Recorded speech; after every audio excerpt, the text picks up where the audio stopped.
Hello friends, कैसे हैं आप। आज हम कुछ जो इंटरव्यू में हमारे क्वेश्चन आंसर पूछे जाते हैं उसके बारे में हम बात करेंगे। बेसिक क्वेश्चंस हम ले रहे हैं जो एक डीजी ऑपरेटर, एक एमएसटी और इलेक्ट्रीशियन को पता होनी चाहिए। ये कुछ डिफरेंट मैं आपके लिए क्वेश्चन ले गया हूँ जो अगर आप एक अच्छे लेवल का इंटरव्यू दे रहे हैं तो वहाँ पर पूछे जाते हैं।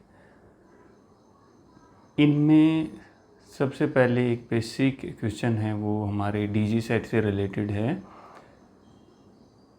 कि हमारे जो डीजी सेट होता है हमारा, उसमें हम डीजल का जो टैंक लेते हैं वो 990 लीटर का ही लेते हैं। मोस्टली वो 1000 लीटर से कम का लेते हैं। क्यों लेते हैं, ऐसा अक्सर पूछा जाता है। तो उसमें हम लोग उसका एक सफिशिएंट आंसर नहीं दे पाते हैं क्योंकि हमने इसके बारे में जाना नहीं होता है। तो क्यों लगाया जाता है, क्योंकि अगर हम अपने डीजी का टैंक है 1000 लीटर या उससे ऊपर रखते हैं तो हमें जो लोकल अथॉरिटीज़ होती हैं उनसे परमिशन लेनी पड़ती है, जिसका एक काफ़ी लंबा प्रोसीजर होता है। एक काफ़ी अच्छी मोटी फ़ी जाती है जिसकी परमिशन लेने के लिए।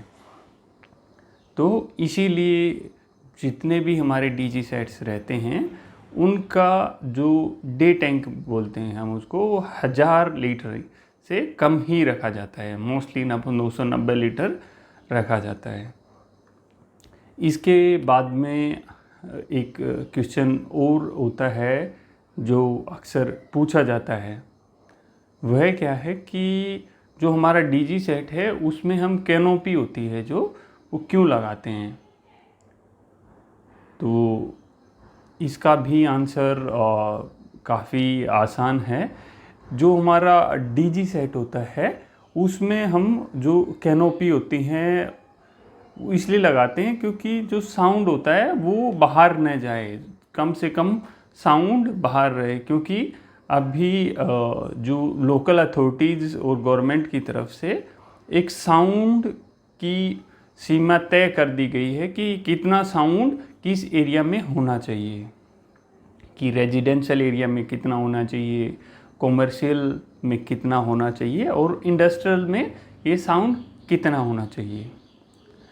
इस साउंड को हम डेसीबाइट से नापते हैं कि कितना डेसीबाइट्स है, डीबी।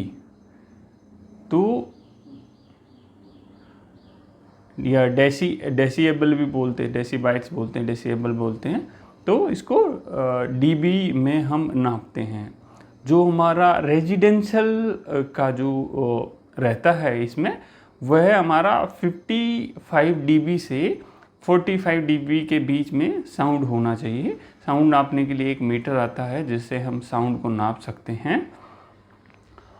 और अगर हम बात करें कॉमर्शियल के उसमें, तो इसमें ये 65 डीबी से 55 डीबी के बीच होना चाहिए।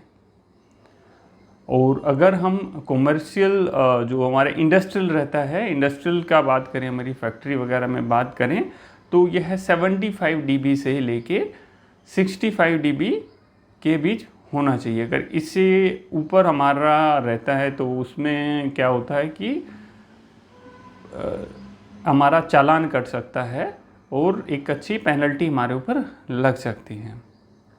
और एक बेसिक बिल्कुल जनरल क्वेश्चन मैंने लिया है कि जो हमारा हम 3 पिन टॉप जितनी भी चीज़ें होती हैं हमारी मशीनरी वगैरह, हम उसमें 3 पिन टॉप लगाते हैं। क्यों लगाते हैं, और 3 पिन टॉप में जो हमारा अर्थिंग वाला पिन होता है उसको लंबा और मोटा क्यों रखा जाता है। इसके पीछे रीज़न यह है कि हमारा जो सिस्टम रहता है, जब हम अपने 3 पिन टॉप को कनेक्ट करते हैं प्लग के साथ में, तो सबसे पहले हमारा अर्थ कनेक्ट होता है, न कि न्यूट्रल और फेस। जैसे ही हमारा अर्थ कनेक्ट होता है तो हमारा जो इक्विपमेंट होता है वो सेफ हो जाता है और इक्विपमेंट में करंट नहीं आता, ह्यूमन बॉडी सेफ रहती है। तो यह एक रीज़न होता है कि जो हमारा तीसरा तार रहता है, अर्थिंग का जो तार रहता है, अर्थिंग का जो पिन रहता है हमारे 3 पिन टॉप का, वो मोटा और लंबा रखा जाता है। और अगर कोई शॉर्ट सर्किट है या कुछ भी है तो सबसे पहले उसी के थ्रू वो उस सिस्टम को प्रोटेक्ट कर देगा, इसलिए उसको इस कंडीशन में रखा जाता है। आई होप आपको ये वीडियो पसंद आया होगा। अगर आपकी कोई क्वेश्चंस हैं, कुछ क्वेरीज हैं जो आप मुझसे पूछना चाहते हैं तो आप मुझे कमेंट करके बता सकते हैं। कुछ लोगों ने कमेंट करके कुछ वीडियोज़ बनाने के लिए बोला गया है, मैं उन पर काम कर रहा हूँ, क्योंकि चीज़ें मैं आधी अधूरी नहीं बनाना चाहता हूँ कि एक पूरी नॉलेज के साथ आपके पास रहे, तो इसलिए थोड़ा उसमें टाइम लग रहा है। जल्दी ही हम आपको एक अच्छी इंटरेस्टिंग वीडियोज़ के साथ मिलेंगे। Thank you friends, thank you for watching, thank you.